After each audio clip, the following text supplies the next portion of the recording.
Okey, jom teman saya buat bayam celup tepung resepi Syah. Saya ada ubah sikit resepi ikut cita rasa saya. Sorry Syah. Rangup doh. Makin esok pun masih rangup.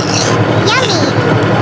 Masukkan ke semua bahan celup ke dalam mangkuk hijau. Lepas tu kacang bias baki. Resepi penuh tengok di caption bawah dah. Lepas tu ambil setengah cawan dalam mangkuk hijau, masuk dalam mangkuk merah. Fungsi saya buat gini ni tak sebazir lah, buat sikit-sikit. Lepas tu kalau tak cukup ke ambil lah pula. Masukkan bahan celup basah ke dalam mangkuk hijau. Lepas tu kacang bias bati. Perak selama 15 minit. Okey, seterusnya nak cuci daun bayam. Tak molek tak payah ambil, hok molek je ambil. Lepas tu masuk dalam bekas. Cuci sampai bersih lah. Lepas tu kita nak kering lah daun bayam tu. Ni saya masuk dah dalam bekas pengering salak dah. Fungsi nak kering daun bayam tu tak usah lah berair-air.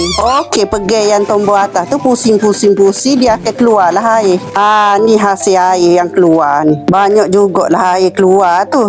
Tengok kering molek daun bayam tu. Seterusnya panaskan kuali. Lepas tu masukkan minyak secukupnya untuk kita goreng lah. Oh lupa, bahan celup kering tu saya lupa nak rakam. Yang dalam kontainer Luxina tu masuk ke semua bahan celup kering. Lepas tu kacang bagi sebati gitu je. Lepas tu ambil sikit letak dalam kontainer Luxina tu. Okey, jom kita nak goreng. Ambil daun bayam. Kalau dia nekak, buka bagi lebar. Celup dalam bahan basah tu. Ambil bahan kering, letak bagi sebati. Lepas tu masuk dalam kuali. Gorenglah sampai dia masuk. Yang penting kuali tu kena panas lah. Kalau tidak tak jadi. Kena buat satu persatu. Kalau tidak tak jadi juga. Sikit tapi sedap. Lepas tu jangan juga letak banyak dalam kuali tu. Kalau tidak tak jadi juga. Jadi lembek. Goreng dengan suhu sederhana. Goreng bayam celup tepung ni sampai kekuningan. Lepas tu toskan. Okey, siap bayam celup tepung. Jangan lupa subscribe,